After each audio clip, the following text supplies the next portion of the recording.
Part 2 of the series on archery, and today we're going to cover so you want to be a bow hunter. And as always, don't claim to be an expert, but this is just what I've compiled from bow hunting for a couple years, or a few years now. And made a trip to Bass Pro this morning to go and get a stand, show you what I think is kind of the ideal bow stand in my opinion, and kind of give you an idea of what to expect on expense and cost and all the different ways you can go. So we're going to dive right in. To bow hunt first, I mean, you don't have to have a stand. You can ground blind hunt for a bow. I mean, you could just actually, I guess, stand beside a tree. I recommend getting in a tree. You need a stand. You can use a box blind if you just insist on it. I recommend a stand. We got climbing sticks. This stand here is a Hawk kickback. I've never actually used a Hawk. I've heard a lot of good about them, so I wanted to try it out. I got it at Bass Pro. It was $100. Now, let me give a little disclaimer here. I had a couple of gift cards, so don't think I'm some big baller here because I just spent this. I had several gift cards I got for Christmas, so I finally had an opportunity to go and put them to use. So this stand here was $159. Those climbing sticks are the big game quick sticks. They were 60 bucks. They're like the cheapest ones you're gonna find probably. You can get them on Amazon too. They might even be a little cheaper than that, I don't know. I would just go with those, honestly. They connect together.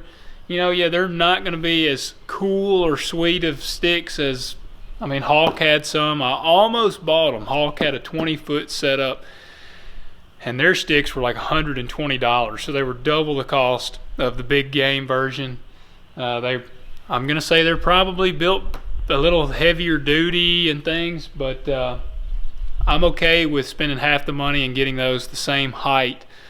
I've used those now on probably 3 or 4 different lock-on stands. So this is a lock-on stand. That's what I personally recommend as a bow hunter to use. You can use a ladder stand. I've bow hunted out of ladder stands. The biggest issue you're going to run into, and it hurt me this past season, I've bow hunted out of a ladder stand. Most of them are going to have that rifle rack around, and that really gets in your way, especially if you don't have opportunity to stand. Whenever a deer comes out and you go to draw, the rifle rack is probably going to get in your way. So lock-ons, they don't have that. They're pretty much only good for, I mean, you can rifle hunt out of them, but I need a rest. So I wouldn't rifle hunt out of these, but they're ideal for bow. That's what I recommend. And you're going to look at some stuff like I said, $159. Get on Amazon. If you're on a, look, I get it, you know, if things are tight and you don't have that kind of money to spend, Amazon has some lock-ons, buy big game tree stands, and they had one I actually ordered. I think it went up on price, but I want to say it was around $60. It has a huge platform, so you can get out and stand. You got plenty of room to spread out and get drawn back and get in comfortable position.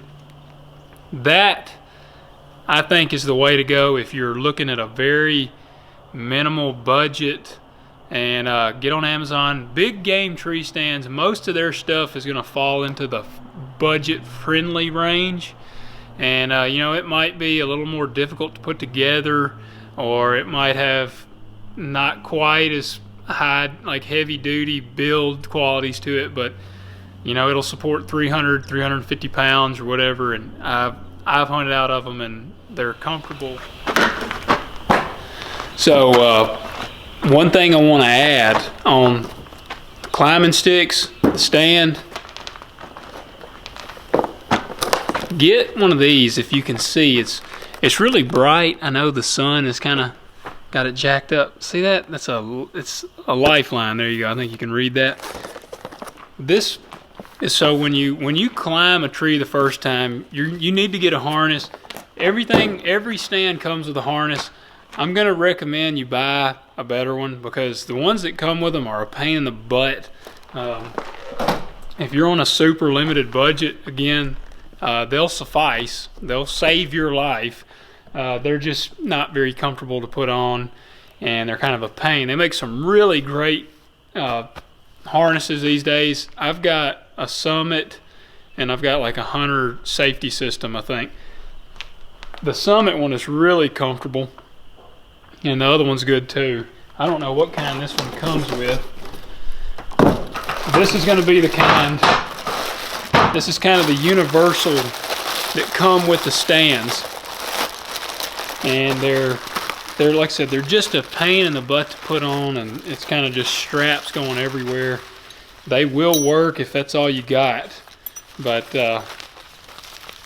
I would just recommend getting a better harness. Now they're a little expensive, but I mean, you don't want to mess around with a harness. That's something that you want to take seriously, and wear a harness. Don't be a dummy. You don't want to get paralyzed or killed going hunting. So that's the harness part. You need to get that. I mean, you can use the one they've got if you'll actually wear it. Now the assembly. These things are usually a lot of assembly. You got the seat. And see, right away I can tell the difference. This stand is a Hawk. It's like a higher end brand. The assembly for this looks like a piece of cake compared to the big game tree stands, actual stands. It'll be all kinds of assembly. This looks pretty simple to put together. If you got to put one together, you can do it with 2 crescent wrenches. I've got a socket and ratchet set here, but 2 crescent wrenches will suffice. A crescent wrench and a pair of pliers you could probably even make work. But that's the last of the gear side here. The only 2 additional things that I don't have to show, I do recommend a bow rack. It's a thing that'll screw into the tree and it can hold your bow. I recommend one of those. You can pick them up at probably Wal-mart. I know you can get them in Bass Pro, Dunham's Academy, any of those places. And they're not very expensive. Probably $15 or something, if that. You can get some like little screw-in things that are really small for probably $1. And also, a thermocell is something that I don't even know how I used to bow hunt without one, because the mosquitoes will carry you away. At least here in Tennessee, when bow season opens, it is still really hot, and the mosquitoes will absolutely just carry you off. A thermocell has been a lifesaver for me. That's the gear side. I'm going to slap this thing together real quick. I'll show you it set up, and then we're going to go scout and figure out where we would want to put a stand, figure out our location, show you how to go about finding that tree and everything you need.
Stand put together.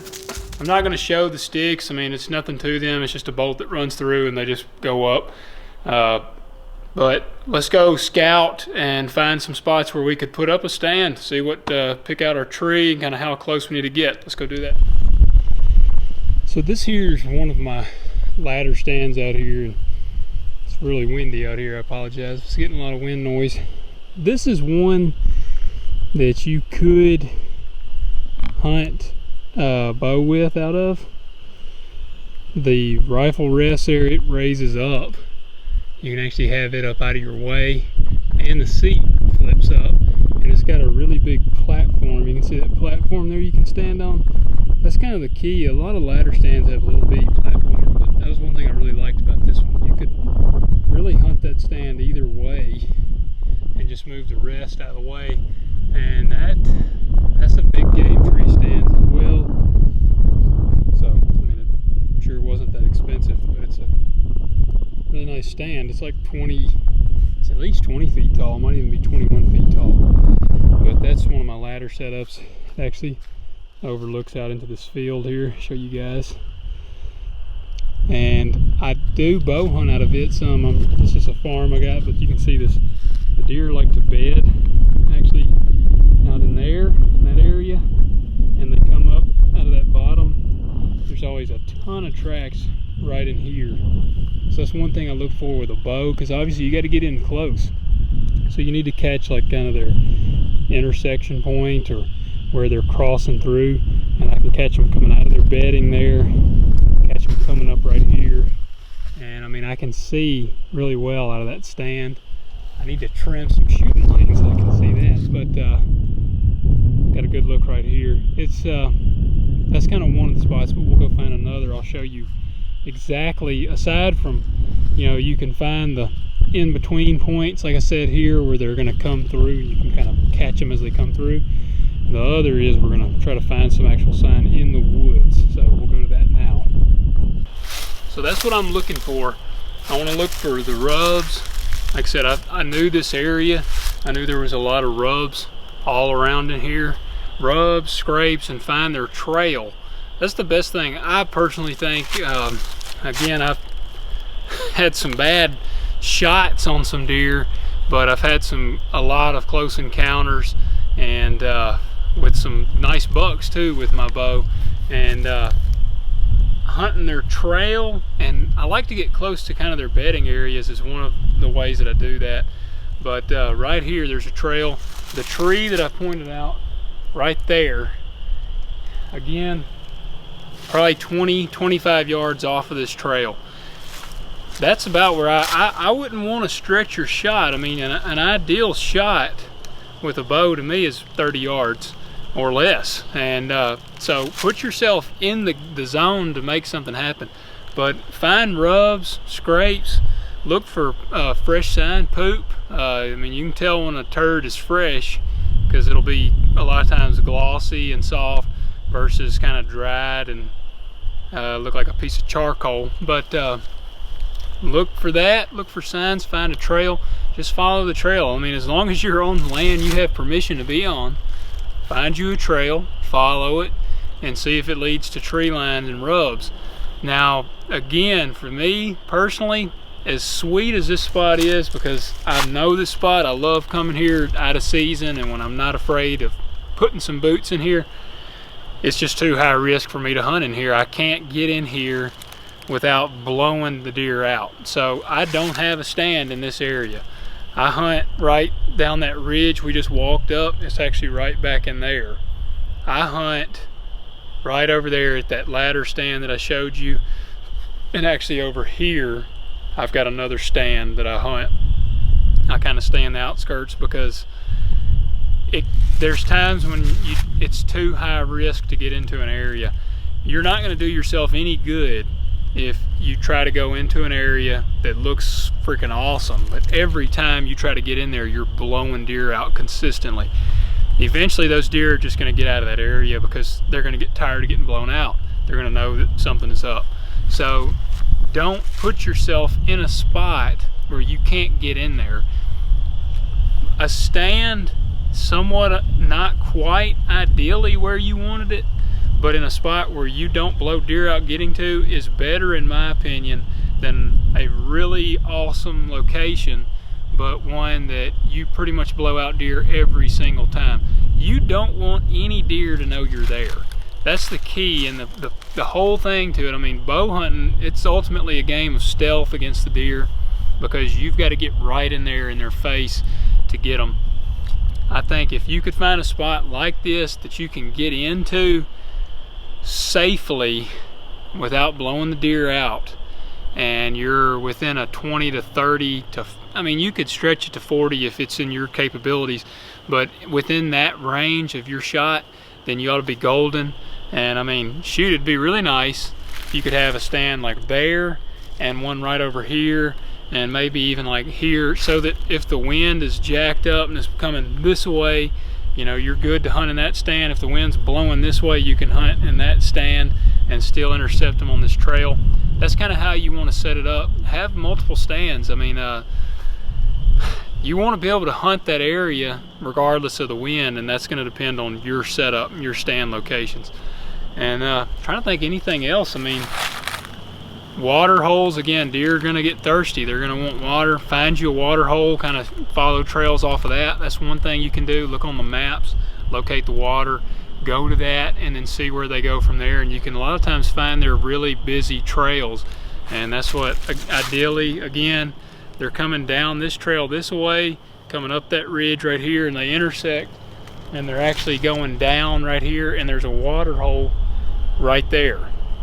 So they're walking down this hill and going down into that water hole, and you could intercept them like somewhere back in there, or catch them coming down this trail. There's all kinds of ways to set it up, and again, it's all up to you. If you can get to it without blowing them out, then do it. Don't be afraid to be aggressive.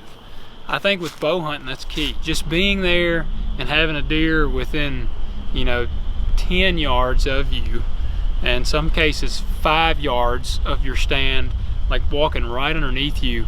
You can hear them sniffing, hear them breathing on the ground. There is not really any feeling like that I've experienced. It's pretty wild.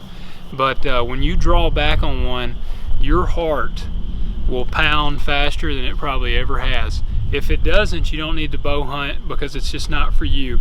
But it is an adrenaline rush unlike anything you'll ever experience. On the other side of that, the probability that if you bow hunt long enough, then you're going to wound an animal and probably not recover it. If you're like me, then you're going to start out wounding animals and not recover it, and it's going to be devastating. When you wound an animal and you don't recover it, you want to go hang your bow up and be done. Don't throw the towel in. That's what I wanted to tell you. Just, you know, it sucks, you know, but if you make a bad shot and you don't find that animal, there's a good chance. I mean, deer are incredibly resilient animals. You shoot one, you make a bad shot, it's crap. I mean, as hunters, we want to be quick, ethical killers of the animals. You don't want to make them suffer in any way, but unfortunately, stuff does happen. And I mean, because it's not guaranteed. I mean, that's just part of hunting. And when you shoot them, you're gonna feel terrible. And but don't thank the deer didn't run out there and is crying saying, woe is me, I've been shot. The deer's in survival mode. It's like, something has just happened to me severely, I've got to get somewhere and survive. That's all they're worried about. They're not crying, woe is me. So you don't go home and cry, woe is me. Say, okay, what did I do wrong, and what can I do to try to make sure that doesn't happen again? Whether that be, all right, I've got to shoot my bow a lot more because it turns out I'm not nearly as prepared as I thought I was, or be it, okay, I've got to learn some discipline and restraint because I took that shot when I really should not have taken that shot. So those things all come into bow hunting, and again, that's why archery and bow hunting is such a huge discipline for me, and I think for anybody, and that's why I think it's so good, is because it is a discipline. And again, I want you to get out there, try it, go scout, put your boots on the ground, get you a camera. You can go to Walmart and get some cameras for like $20 now. If you had an area like this, you could throw a camera up. There's a ton of trees here to put a camera on. I'd chunk a camera on that tree or something, get it on this trail, see what we got coming, see if you got anything to get your blood pumping. If you do, you like that area, find you the tree, just find you a pretty good straight tree, throw your lock-on stand on there, or climbing, whatever you decided to go. Put your stand up on that tree and just hunt it, and hunt it hard but smart. And always, again, pound it into your head, wear your freaking harness. Don't be a dummy. So there you go, folks. That's my bow hunting spiel. You got all the archery craft down, you've shot, you've put in the work, now you're ready to hunt. You got your stands, you got everything set up, you've scouted the area, you know what's out there, you're prepared. Now it's all up to you now. The ball's in your court. Just when the time comes, be cool, count down in your head. So when you draw back on that deer, just remember, don't grip the crap out of the bow, breathe, get my sight lined up, and just take it easy. And the rest will be should be gravy. So folks, I hope you enjoyed this. I hope it was helpful in some way for you. If there's any questions you have for me on anything that I can answer, I'd love to. You can post your questions in the comments. And I appreciate you watching this video. If you enjoyed it, please like, share, and subscribe to the page. This right here is actually another reason why I urge people to get out and put boots on the ground and scout. Because that day that I filmed those scouting, I actually happened upon this whole flock of longbeards out here. There's a couple jakes, and then there's some really nice longbeards. So my boots on the ground there paid off, because got not only for deer, but now I know where I'll be doing some turkey hunting in the spring. So another reason, get out there. You never know what you'll see.